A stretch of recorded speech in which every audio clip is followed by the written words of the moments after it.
Alrighty, hello everyone. I am live tonight. I was just going to talk a little bit about my 17 kilo weight loss following the Megg Fast and Egg Fast plans and recipes, and answer a lot of the questions that we get asked a lot. But if you have any, feel free to ask while we are live and I will see what I can do.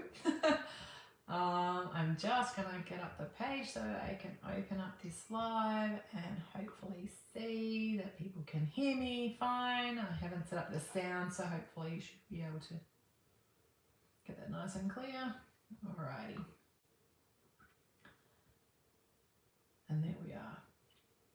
Okay, so if you've got any questions, pop them in the thread and I will answer as many as I can while we're on live tonight. So for those of you who are joining me for the first time, since March 27th this year, we launched a new, it was my take on Egg Fast that I wrote a couple of years ago, and which was a newer version of the traditional Egg Fast that most people would know.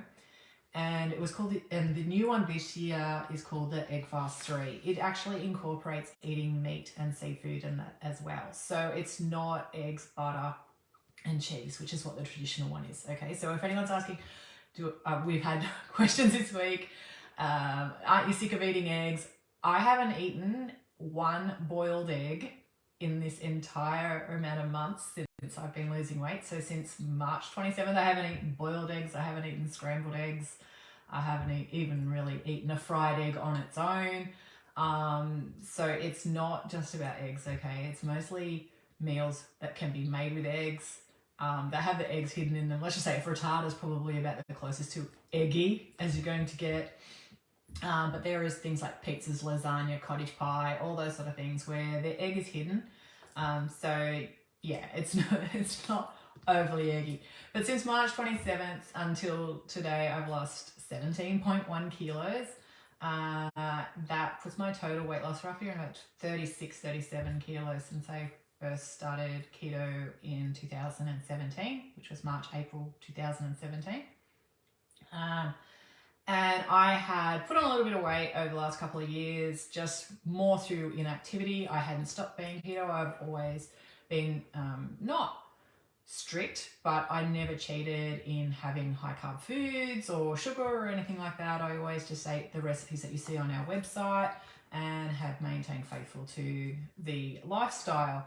But yeah, I was putting on weight and not feeling so great. So I thought, okay, well, I'm going to take this egg fast and I'm going to change it up. And then we're going to try this plan and the testers can see how it goes. And I'll see how it goes and fingers crossed it works. Well, lo and behold, it works. We have members of our community who have lost a lot more weight than I have. I would say we're in the thousands of kilos lost because we've sold thousands of copies over the last few months. Of total weight for everybody following these plans and recipes. So that's pretty exciting in itself. But for me, changing it was instrumental in losing the extra weight. And even looking back to when I originally had lost my first 32 kilos in 2017, I look at, things, photos and see my face and stuff like that. And I can see like I'm totally different this time. I look healthier. My skin is so much better. My face is less puffy. There has been a lot more advantages to this. And I find that I'm not missing anything. And you'll hear there is a few little different things that I do today than I have done over the past 6.5 years of following a keto lifestyle.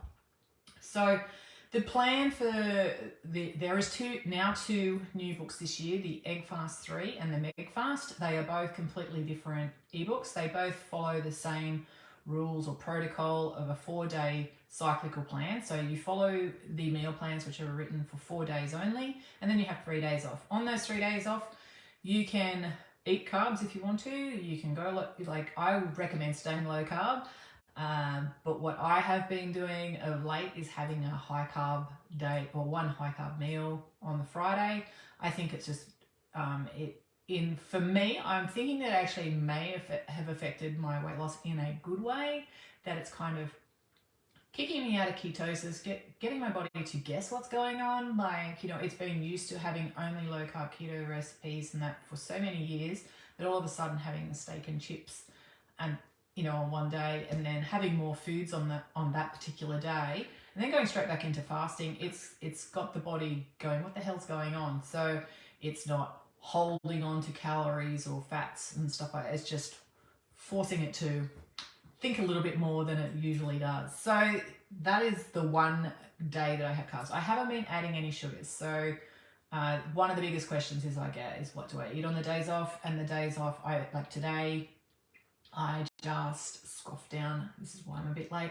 I just made the most amazing enchiladas. So I used our recipe from the Egg Fast of the Faster, and I used our pickle brine chicken from the Megg Fast, and then I used my enchilada sauce from the website, and I combined the chicken tenders recipe with the enchilada sauce, and then rolled it in the Faster, sprinkled it with a little bit of feta and cheese, and baked it in the oven. And it was like a really light sauce because it's just like the enchilada sauce, no added tomato paste or anything like that. And I also, for something really weird, took a Mexican recipe. I always do this, I love fusions. And I threw in some of the fenugreek leaves. So it added a little bit of an Indian flavour to a Mexican dish, and it was all light with garlic and lemon and that as well too. It was just delicious. So for me today, that is my only meal. I've only had one glass of electrolytes. I've got a glass of water here now. I actually just tried my very small glass of a 0 alcohol low carb wine as well. For those of you who don't know, I gave up drinking in 2020. So, and I haven't really been drinking the no alcohol drinks either, but I thought I'd try some, and it was really lovely. Actually, it was a really nice one. It was an Altina with finger lime Sauv Blanc, but yeah, completely alcohol free, roughly around the same carbs as normal wine. So a small glass is just something as a little treat. But normally I only drink the water and electrolytes, and of course, you know me, I drink a lot of black coffee. Well, not a lot. I drink 2, 3. I drink 3 every single day. So that's pretty much in a nutshell what I do on the days off. So for those of you who don't know the plan and haven't got the plans yet, so they're 4 days. So you will get in the books, there are roughly around 50 plus recipes in each of the eBooks of the Egg Fast 3 and the Megg Fast 3.1. And they have 5 meal plans in them, and you just follow the plan. It's that simple. We only eat to satiety. We only eat when we're hungry. So if it has 3 meals in the day on one of the plans, but you're only a 1 meal a day kind of person or a 2 meal a day kind of person, that's all you eat. You don't need to eat to a number. We're not trying to fill macros just because we read it on screen. We only eat what our body needs. So that is how I've been going along.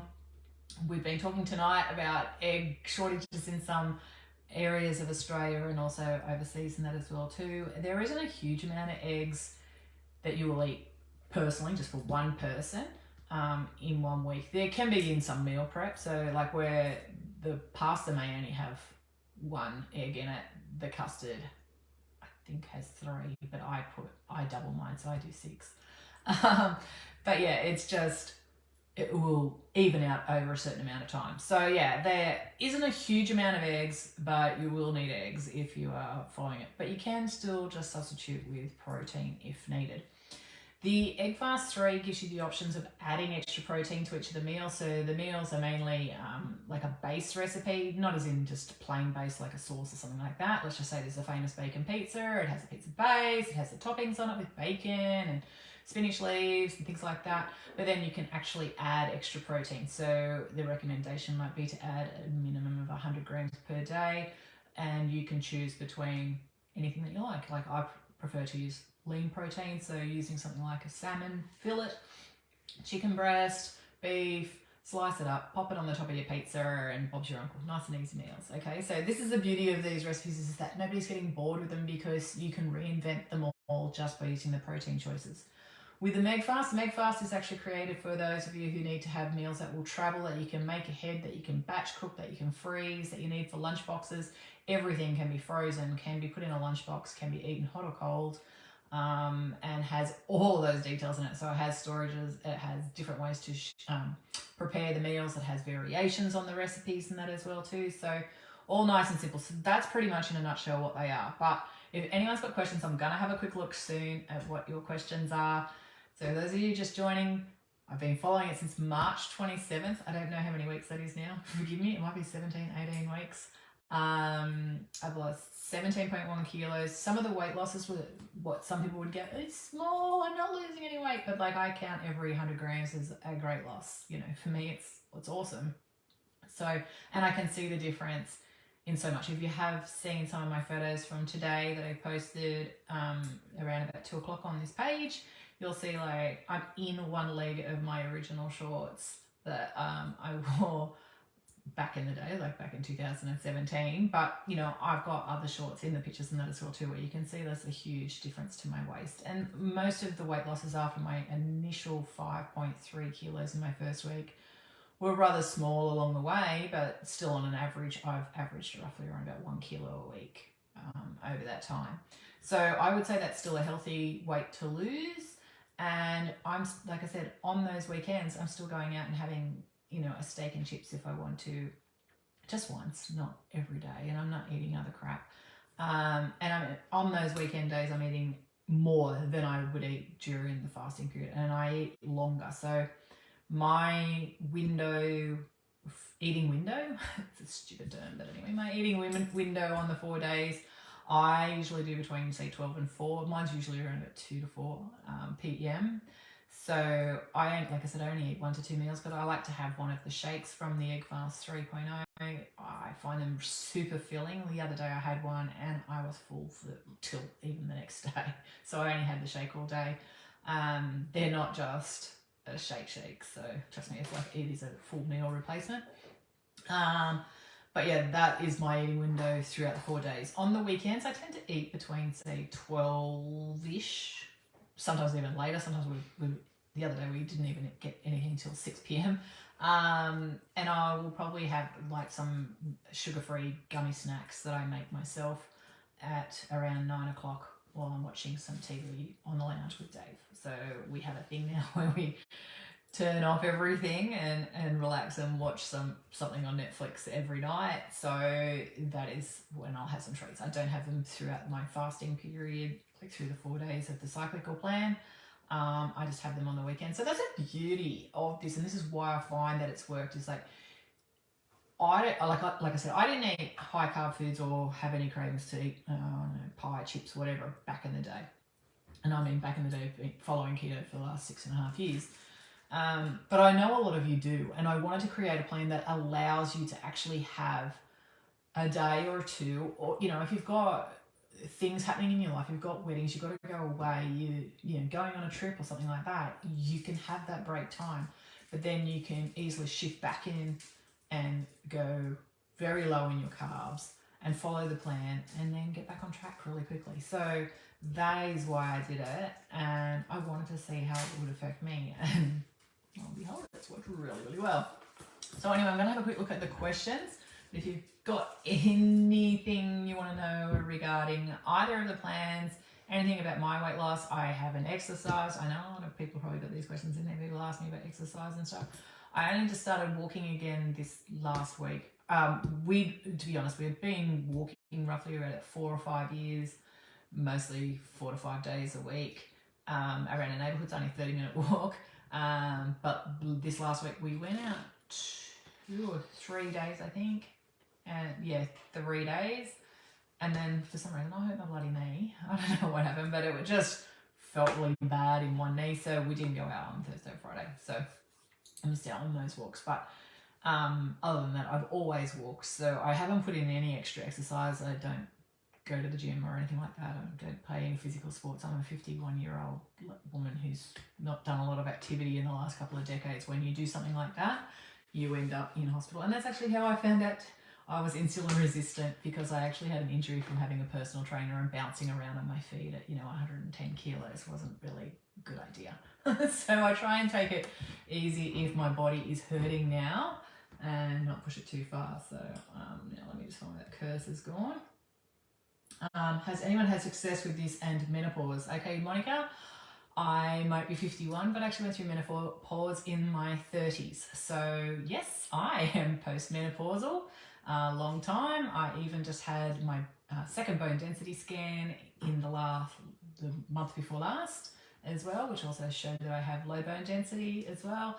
So yeah, I went into, I've had endometriosis since I was 17, and I went into menopause very, very early on. So I found that the keto low carb diet immediately made difference for somebody who was menopausal for more than 10 years when I first started.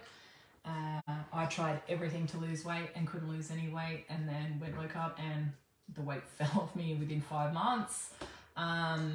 And then I think your body just gets used to what you're doing after some time, and you do have to change things up. And that's why this plan has been working so well, because it's a cyclical plan. So you're mostly very, very low carb. I've checked it also with a continual glucose meter and that as well. And my ketones. And my ketones would go up high, and my blood glucose would go very low while following the plan and that. And then on the weekend, I would push it back up high. Not good if you're a diabetic, but it would go up high if I was like trying high carb food. So I tried a small cob of corn, which I've discussed before, and it shot my blood sugars crazy. I will never touch corn again. I will get another CGM one time, and I will test the baby corn, because I have written about it before that it is low carb. But it would be really good to see not only that it's just low carb, that how it affects your blood sugars. It's not sweet, so it shouldn't affect it too much, because I mean a strawberry is sweeter than baby corn in my opinion. But yes, it has been working for people that are postmenopausal. There are women in our test team that have lost weight that are also postmenopausal or menopausal. So yeah, it's not one that you can say it won't work for me because I am or have gone through menopause. So sorry, this cursor can go between two computers, so it goes off the screen, goes into another one. It looks like I don't have a huge amount of questions anyway. Well, then that's nice and easy. So, okay, so just going through some of the ones that I wrote down. People said is lots of eggs, not particularly lots of eggs. So you will need eggs though. So because they're in the recipes mainly because they've got a high satiety score. They're a good source of protein. They're versatile, so you can use the eggs in so many of recipes and make it sweet, make it savory, make it baked, make it a shake, lots of different ways to use them. So that is actually why I have stuck with eggs and still got it in the titles Megg and Egg Fast, because it's still using a very clean source of protein that will help you feel more full for longer, and is mostly accessible. Unfortunately, we have had some shortages around. Both of the plans have more protein into them. If you're super active, like obviously I'm not super active, but I have done meal plans before for sedentary to highly active individuals, and it is obviously recommended to increase your protein. Again, you're not eating to a number. Like if it says you've got to have let's just say 200 grams of protein a day, and that's the nutritional protein, and you're full, then don't eat just for a number. Just eat to satiety. So when I say eat to satiety, you're eating till you feel comfortably full, not overly full, and no longer hungry. And then when you're going to eat again, you're not eating just because it's dinner time, or it's breakfast time, or it's lunchtime. You're eating only when you're hungry. If you're not hungry, don't eat. You can stretch it out. For the recommendations for all the plans that we have, we recommend not eating for 4 hours before you go to bed. Then that is actually extending your fasting time. So even if you're not somebody who practices intermittent fasting, everybody intermittently fasts, because when you go to bed, you're fasting, right? So if you're not eating longer before going to bed and then fasting all the way through the night, you can easily do, a longer fast. Let's just say if you don't eat after 7 o'clock and you wake up at 8 o'clock, even if you have breakfast then, you've at least fasted for 13 hours. Okay, so you want to try and push the fasting. For me, and with in regards to that question of menopause, I put a lot of the menopause belly in the insulin resistant box of you get that belly, and I think a lot of it is to do with insulin resistance. I didn't have insulin resistance when I was younger. I was lean when I was a teenager, and I think it was just something that happened as I got older. So by increasing your fasting time, I found for me personally that worked a lot in helping to lose weight quickly and keeping it off and that as well too. Because while I said I put on extra weight, I was eating probably from about 11 o'clock, but then I would eat till like 9:30 every day. Like I said, I would have those sugar-free gummies, which are like, no carbs, but you just constantly got something getting eaten up in your body. So I found just by increasing that fasting time that the weight has just been coming off, and I just really monitor that. And even on weekends, like I try and fast more. So even on the Sunday, if you want to have a really great week, and you do the cyclical plans from Monday to Thursday, try and pull that fasting time back on the Sunday. So maybe if you can stop eating at say 6 o'clock in the afternoon, and then when you go to eat the following day, try and make it till lunchtime or something like that, then you've got a really good fast and you're like pushing your body closer into ketosis, or if not into ketosis to begin with in that very first day. So it's a really good way to get straight back into fat burning. The difference between Megg Fast and EF3 Fast, I have gone through that. So basically the Megg Fast is more for pre-prepared meals, frozen meals. The protein is cooked in. We've given you options. So let's just say for the lasagna, I actually give you options on how to use the chicken paprikash for the lasagna. I think there's 3 or 4 different lasagna options in there. So while it only shows you one lasagna in the index, there's actually more than one in the book. So that's why I said the plans are really good in the way that they're so easily interchangeable with some of the ingredients in each of the recipes, that it feels like you've got a year's plan in one book. So what else have we got? 4 days. So I personally do 1 to 2 meals, but the plans are 1 to 3. Eating window is the time frame that you eat within, and trying to keep it smaller. So the biggest thing I can say to people is just don't think about meal times. Just think about when you're hungry. Like if back in the day when you weren't thinking about all these things, if you went out and had a big breakfast at a cafe and had bacon, eggs, hash browns, toast, all that sort of stuff, you wouldn't eat till dinner time anyway. You skipped lunch back in those days. So it's like the same now. It's like if you're not hungry, skip it. Don't eat it. Or if you get to the end of the night and you're like, well, I'm starting to feel a bit peckish now, then just have a drink of water and go to bed, and then have something tomorrow. You will make it through the night without another meal. There's people in the world that don't have food at all, so you will make it, and it's good for you, because it's your body starting to use up the energy sources that it's actually got already and burning up that fat for you as well. On the days off, if you want to extend the eating window and enjoy some more snacks or vegetables and fruit, which I know a lot of people say, that's actually one of the things that I actually have on most weekends, and I haven't got any this weekend because we don't have any here, but I normally have a quarter of an apple every day off. So that's my treat. It's funny because we used to grow so many apples here, and we grow none now because the birds or the fruit fly get them. But yeah, a quarter of an apple day beats the other 3/4 to save me the carbs. But it's those little treats that you can enjoy on this and then get straight back into the plan. And it's not hurting me in any way. So where it's like we've got the, keto police or whatever, or somebody saying, you can't have that, you can't have that. You can. We've got a lifestyle.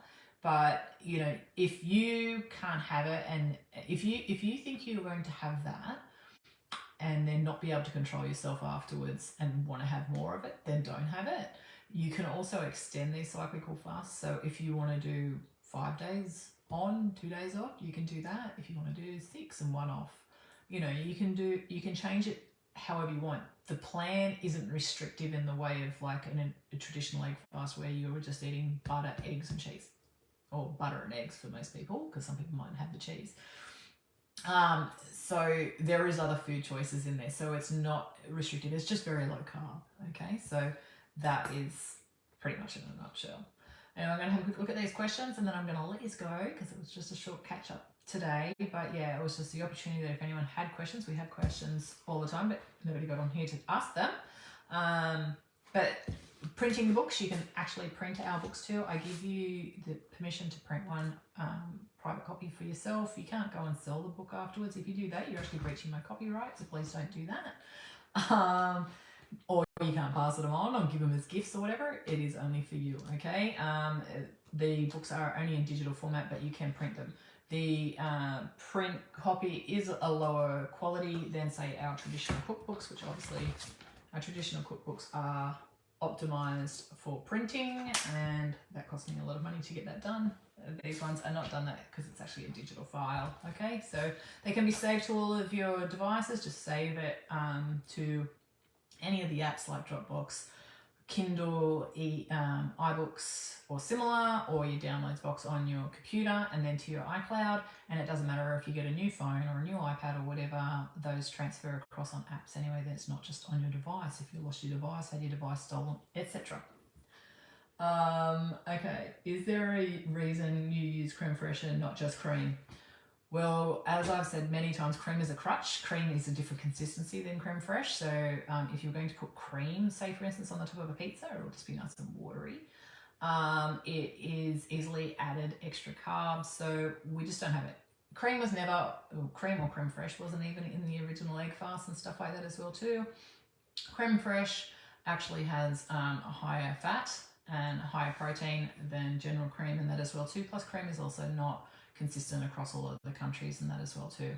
I wouldn't recommend having it, since obviously for me the biggest factors I feel that have helped me lose weight in food choices, and they actually really affected my food choices on the weekend and that as well too, and I still have not had anything. I have not eaten one thing with almond meal in it since March, since the beginning of March. So that was one of the things that I had, and cream. So I use cream in lots of different things. I use it in desserts and cakes and sauces and stuff like that. No cream at all. Even like our cream costs have gone down heaps because I was using it in so many of the recipes and that as well too. So, you know, if you go ahead and use these sort of things, don't tell me that the plan's not working, because it's like when people go, I'll be doing this and it's not working, and then they go, I substituted this and I substituted that, and it's like, well, that's why. You know, or I'm eating 5 meals a day because I need to eat small meals more often. Well, I thought that too, and I hit 110 kilos at small meals more often. But yeah, that is the reason why. So, you know, and the creme fraiche, when you look at it, like say for the pizza, so it's on the famous bacon pizza, you're basically eating roughly around about 1 teaspoon on the top. You put 1 teaspoon of cream somewhere, where does it go? Nowhere. So it is just not in the plans. I don't use any nuts, no nuts, no nut milk in the plans and that as well too. No flours. So for anyone that hasn't got the books and that, there is no flour. There is no nut meal or anything like that. So if you've got nut allergies, it's completely safe. And there's no flour. So no coconut flour, no flour whatsoever in any of the recipes, and not even a seed flour. We do use hemp seeds, which actually can be replaced with sesame seeds or flax seeds, but they are not powdered or, you know, made into a flour of any description. So, but yeah, it's just, I'm just trying to restrict things, and by adding that sort of thing in it, then people are going to start to use it in other things. You know, I'm just going to put the cream in my eggs. It's not necessary. You do not need it. So we just took that out. It's also, you can substitute it with sour cream if you want, but again, the consistency between creme fraiche and sour cream is softer, it's waterier, it's not as consistent as creme fraiche. So there's the reasons why I did these sort of things, but if you look at the amount that is used in the recipe that it is used in, it is only minimal. It is not a huge amount, so that is why. And of course, you know, if we use cream, well, then I'll put that in my custard, and then the calories go up, and the carbs go up because there is carbs in cream and that as well too. So yeah, there's a few reasons why I do these things.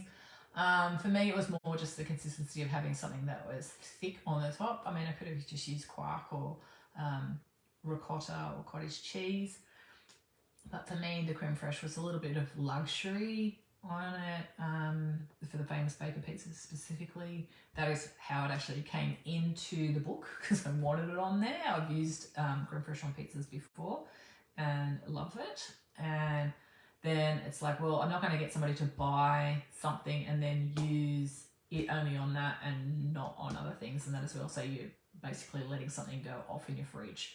So then with the next book, I was consistent in that, so that the amount of ingredients in the books are minimal, okay? So I'm trying to keep the food very, very simple to prepare, quick to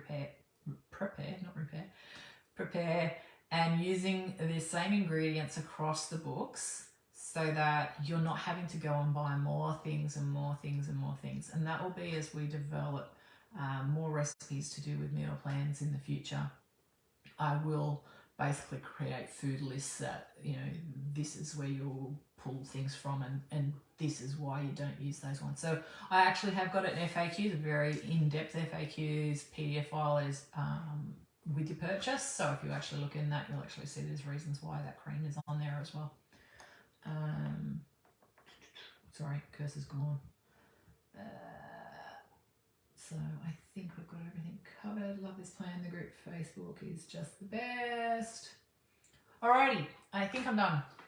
But if you've got any questions, just add them into the thread, and I'll do my best to at least direct you to where you need to look as well, because we are big on getting everybody educated so they understand why. Not just it's not in there for this reason, but remember with your purchase that there is a called the EF3. I wish it was called something else. I was going to come up with something eggy, but there is a whole FAQs document on there. Plus there is also, if you go onto our free meals plan tab on the website, you'll actually see there is about the EF3, the Megg Fast 3.0, and it has the FAQs link in there too, so you can actually download that, and it's also in the files of our Facebook group. So if there's anything that we need to add from time to time, I will update that. But I updated with the Megg Fast and that as well too, just with some of the questions that we also had from our testing team along the way. And as I was putting it out, other questions that people were asking. I think we've got it all covered, and everybody have a lovely weekend. And anyone that's been procrastinating and coming up with excuses not to start, well, it's time to stop that and get straight into it and just do it. Like, honestly, all it takes is just you to have one meal and then just take it day by day, and it's that easy. It really is designed to be easy, and it should be easy for everybody, not just me. Okay, catches. Bye.